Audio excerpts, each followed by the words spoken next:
Chemistry class 9 बाब 7 electrochemistry सबक करणो हिस्सो पहिरियों डिटेल्ड क्वेश्चंस। आवां केमिस्ट्री उस्ताद नजीला चन्ना अवांखे सिंध लैंड स्कूल में भलीकार।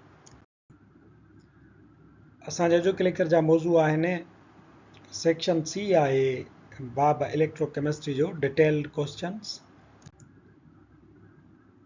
सेक्शन सी में 7 सवाल आहिनि। हिस्से पहिरें में असां कुछ सवाल हल कंदासीं ऐं हिस्से ॿिए में बक़ाया सवाल उन्हनि खे असां डील कंदासीं।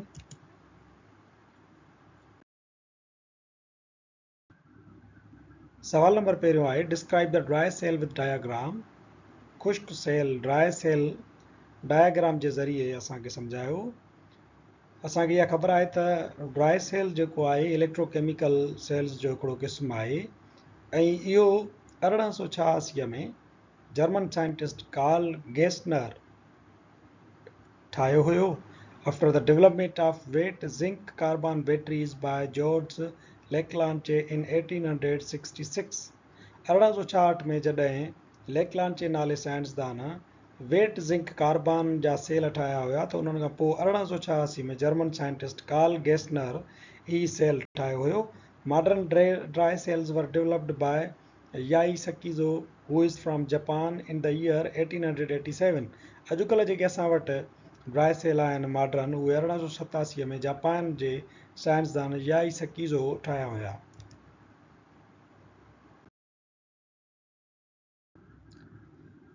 Depending on the nature of dry cell, it can be classified as a primary cell or the secondary cell. Dry cell जी नोयत खे ॾिसंदे उनखे प्राइमरी सेल या सेकेंडरी सेल तौर ते विराए सघिजे थो। प्राइमरी सेल तव्हांखे यादि हूंदो त उहे हूंदा आहिनि जेकी रिचार्जेबल न हुजनि ऐं सेकेंडरी सेल उहे हूंदा आहिनि जिन खे ॿीहर वरी चार्ज करे सघिजे। सो हिन जे अंदरि जेको आहे सो हिन जी जेकॾहिं डायग्राम खे असां ॾिसूं त उनजो हिकिड़ो ज़िंक मेटल हूंदो आहे जिस्त जो। जेकॾहिं तव्हां ड्राई सेल जी पनी लाहींदो त तव्हांखे अंदरां हिकिड़ो अछो चांदीअ जे रंग जहिड़ो चमकंदड़ जिस्त जो खोखो मिलंदो। उहो ज़िंक जो ठहियलु हूंदो आहे। उहो एनोड जे तौर ते कमु कंदो आहे। ॿियो सेल खे खोलींदव त उनजे अंदरि कार्बन जी राड हूंदी आहे ब्लैक कलर जी कारी। उहो ग्रेफाइट राड हूंदी आहे जेका कैथोड तौर ते कमु कंदी आहे। उन जे भरिसां ई वरी पाउडर जी हिकिड़ी पेस्ट हूंदी आहे जेको मैंगनीज़ डाइऑक्साइड ऐं कार्बन ब्लैक जो हिकिड़ो पेस्ट हूंदो आहे। उन जे ॿाहिरां जेको लेयर हूंदो आहे उहो इलेक्ट्रोलाइट हूंदो आहे। अमोनियम क्लोराइड ऐं ज़िंक क्लोराइड जी पेस्ट हूंदी आहे। ॿाहिरां हिकिड़ी पनी इस्तेमालु थियल हूंदी आहे जेको इंसुलेटर तौर ते कमु कंदी आहे। ड्राई सेल जा मुख्य तौर ते इहे पार्ट्स हूंदा आहिनि। बाक़ी जेकॾहिं एनोड ते तव्हां ॾिसंदो त उन ते रिएक्शन थींदो आहे ऑक्सीडेशन जो। ज़िंक पंहिंजा 2 इलेक्ट्रॉन विञाईंदी आहे ऐं इहो जेको ॿाहिरियों खोपो हूंदो आहे जिस्त जो उहो आहिस्ते आहिस्ते पोरो थींदो वेंदो आहे। जॾहिं त वरी जेको कैथोड आहे उते वञी करे इहे जेके 2 इलेक्ट्रॉन हिते ख़ारिज थिया उहे मैंगनीज़ डाइऑक्साइड ऐं अमोनियम सां वञी करे मिलंदा। उते वञी करे ठहंदो मैंगनीज़ डाइऑक्साइड ऐं असांखे मिलंदो अमोनिया ऐं पाणी जेको हिन जे अंदरि जमो थींदो वेंदो आहे। हिन रिएक्शन जे करे 1.5 वोल्टेज जो हिन मां करंट जेको आहे उहो पैदा थींदो आहे जेको असां रांदीकनि खे या अहिड़े क़िस्म जे ॿियनि शयुनि में औज़ारनि में हिननि खे असां इस्तेमालु कंदा आहियूं। सवाल नंबर ॿियो आहे त what is battery, how lead storage battery works. Battery छा आहे ऐं लीड स्टोरेज बैटरी कीअं कमु कंदी आहे। We use a lot of electrical devices having batteries as a source of electricity. असां खोड़ अहिड़ियूं बिजली वारियूं शयूं इस्तेमालु कंदा आहियूं जिन खे बिजलीअ जो ज़रियो बैटरी ॾिनो वेंदो आहे।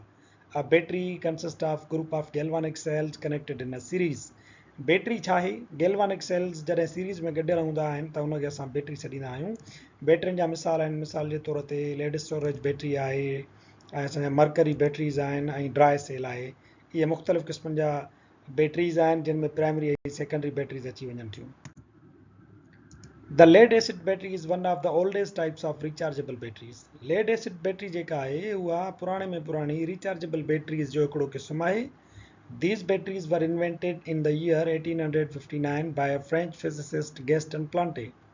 1859 में गेस्टन प्लांटे नाले फ्रांस जे हिकिड़े साइंसदान हिननि बैटरियुनि खे ईजाद कयो हुयो। Lead acid batteries can be classified as secondary batteries. Lead acid batteries खे असां secondary batteries तौर ते क्लासीफाई करे सघूं था छो त इहे रिचार्जेबल हूंदियूं आहिनि। ड्यूरिंग चार्ज छा थींदो आहे। त इहो जेको सल्फ्यूरिक एसिड आहे पाणीअ सां मिलियल यानी उनजो जेको गार आहे उहो ऐं हेॾां तव्हांजो नेगेटिव प्लेट ऐं पॉज़िटिव प्लेट इहे पाण में जेॾीमहिल जो असां हिननि खे चार्ज कंदा आहियूं त हिननि जो जेको रिएक्शन आहे उहो रिवर्स थींदो आहे ऐं नेगेटिव टर्मिनल जेको आहे उन ते इलेक्ट्रॉन जमा थी वेंदा आहिनि। हाणे हीअ आहे यानी चार्ज हिकिड़ी बैटरी।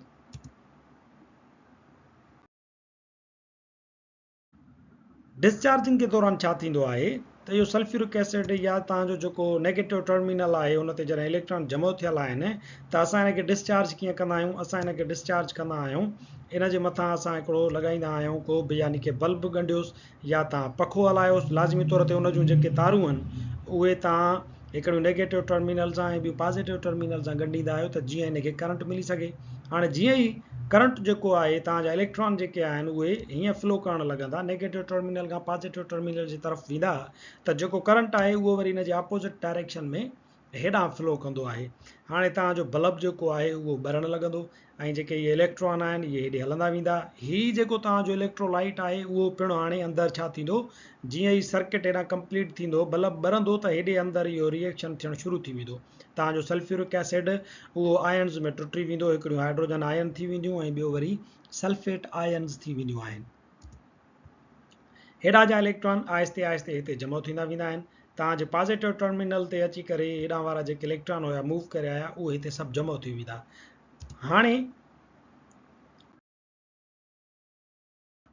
हाणे जेॾीमहिल जो ही इलेक्ट्रॉन हेॾां फ्लो कनि था ऐं पॉज़िटिव प्लेट ते इहे जमा थींदा वञनि था त हेॾे जेको सल्फ्यूरिक एसिड आयन्स में टुटंदो थो वञे या हाइड्रोजन छा थींदो हिन पॉज़िटिव प्लेट ॾांहुं यानी लेड ऑक्साइड ॾांहुं अट्रैक्ट थींदी, छो त हिन ते वाधू आयन हिन जा इलेक्ट्रॉन सल्फेट खसिया आहिनि, तंहिंजे करे हीअ पंहिंजा इलेक्ट्रॉन गेन करण जे लाइ हेॾां ईंदी लेड ऑक्साइड ॾांहुं पॉज़िटिव टर्मिनल ॾांहुं ईंदी।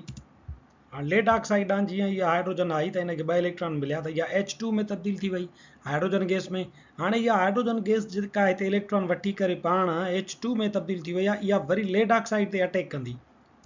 लेड ऑक्साइड ते जॾहिं हाइड्रोजन अटैक कंदी त हीअ हिन जी जेका हिकिड़ी ऑक्सीजन आहे उहा खसे वठंदी H2 ऐं हिकिड़ी ऑक्सीजन थी वियो H2O ऐं हेॾे बचो लेड ऑक्साइड। इहो लेड ऑक्साइड हिते रहियो, हिते ई रहियो लेड ऑक्साइड, हे H2O हिते जमा थींदो वेंदो। जीअं जीअं हाइड्रोजन वेंदियूं इहो कीमियाई अमल थींदो, हिते पाणीअ जो मक़दारु वधंदो वेंदो। अॻ में ई पाणी हुयो, अञा वधंदो वेंदो, सल्फ्यूरिक एसिड जेको आहे उहो ख़तमु थींदो थो वञे। हाणे इहो जेको लेड ऑक्साइड आहे उहो वरी छा थींदो त इहो जेको असांजो सल्फ्यूरिक एसिड आहे उहो अची करे वरी साॻियो लेड ऑक्साइड सां रिएक्शन कंदो। लेड ऑक्साइड सां सल्फ्यूरिक एसिड जेॾीमहिल जो रिएक्शन कयो त हीअ H2 निकिरंदी, हिन ऑक्सीजन सां ठाहींदी पाणी H2O, वरी हिते पाणी जो मक़दारु वधियो ऐं हेॾां लेड हेॾां इहे सल्फेट इहे पाण में मिलिया त हाणे इहो लेड सल्फेट जेको आहे हिन प्लेट जे मथां हिकिड़ी PPT जी सूरत में जमा थींदो वेंदो, दाण दाण जी सूरत में।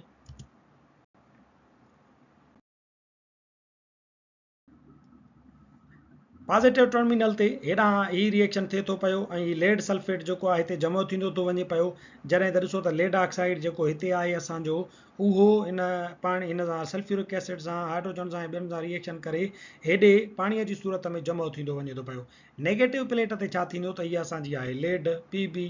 हाणे हेॾां तव्हांजो छा थी वियो त हेॾां इलेक्ट्रॉन हेॾे ट्रांसफर थींदा पिया वञनि त हिन ते इलेक्ट्रॉन जी थींदी खोट पैदा, तंहिंजे करे सल्फेट अट्रैक्ट थींदो हिन जे तरफ़। हाणे सल्फेट जेको आहे हिन ॾे वेंदो छो त हीअ इलेक्ट्रॉन हेॾां मोकिलींदो थो वञे, खसींदो थो वञे, त हाणे सल्फेट वारा इलेक्ट्रॉन वधीक आहिनि, जेके ॿ नेगेटिव इलेक्ट्रॉन अथसि उहे वेंदो हिन जे तरफ़ वञी करे हिनखे ॾींदो सल्फेट। जेॾीमहिल लेड ते वियो त ॿ इलेक्ट्रॉन ॾिनईंसि ऐं इहो सल्फेट पाण वरी लेड सां गॾिजी वियो। हाणे लेड सल्फेट हेॾां बि ठहियो हुयो, हेॾां बि जॾहिं ठहणु लॻंदो त इहो लेड सल्फेट वरी हिन प्लेट ते बि साॻियो ई चिंबड़ंदो वेंदो।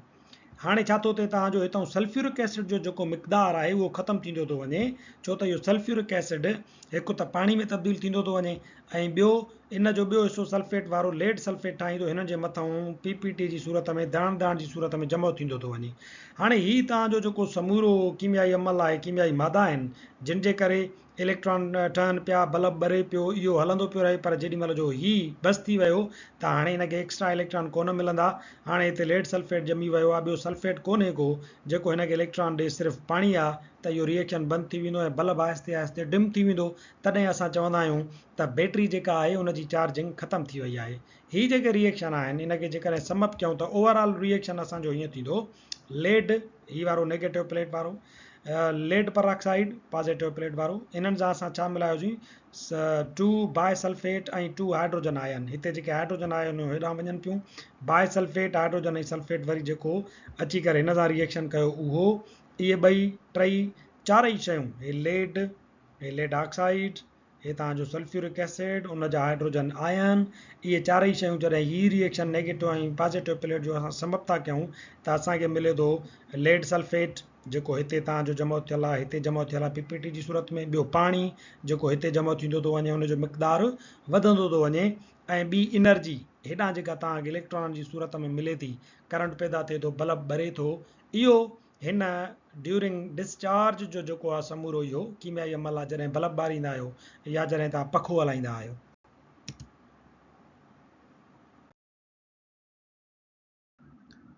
चार्जिंग के दौरान असां छा कंदा आहियूं त इन ई बैटरीअ ते असां चार्जर लॻाईंदा आहियूं हाणे चार्जर छा कंदो त इहो जेको कीमियाई अमल असांजो थी वियो जेको तव्हां पॉज़िटिव ते पढ़ियो त कीअं लेड सल्फेट ठही हिते जमो थो थिए कीअं लेड सल्फेट ठही हिन ते जमो थींदो थो वञे हेॾे पाणी जो मिक़दारु वधंदो थो वञे ऐं एनर्जी पैदा थी हाणे टे शयूं आहिनि लेड सल्फेट वाटर ऐं एनर्जी हाणे इन्हनि टिनी खे असां बिजलीअ जी मदद सां छा कंदासीं रिवर्स कराईंदासीं रिवर्स में छा थींदो हे तव्हांजो लेड सल्फेट जेको हिते जमो थियल हो हिते जमो थियल हो पाणी जेको अंदरि तमामु घणे मिक़दार में जमो थी वियो हिन जा H2 बि निकिरी विया हुया हे पाणी अॻुवाट हुयो ॿियो बि पाणी ठही वियो ऐं एनर्जी तवानाई जेका डिस्चार्ज थी वई हुई हाणे उहा तवानाई असां हीअं हेॾे था लॻायूं जीअं जो असां लॻाईंदासीं त हे कीमियाई अमल हीअं पियो वञे न हाणे इहो चार्जिंग जे दौरान पोइ ते मोटंदो साॻियो ई हाइड्रोजन आयन पैदा थींदियूं साॻियो ई तव्हां जूं उहे हाइड्रोजन आयन वञी करे वरी तव्हांजे हितां ही जेको H2O आहे इहो टुटंदो H2O मां हाइड्रोजन वञी करे मिलंदियूं हिन सां सल्फेट सां त H2 सल्फेट साॻियो ई सल्फ्यूरिक एसिड थींदो वेंदो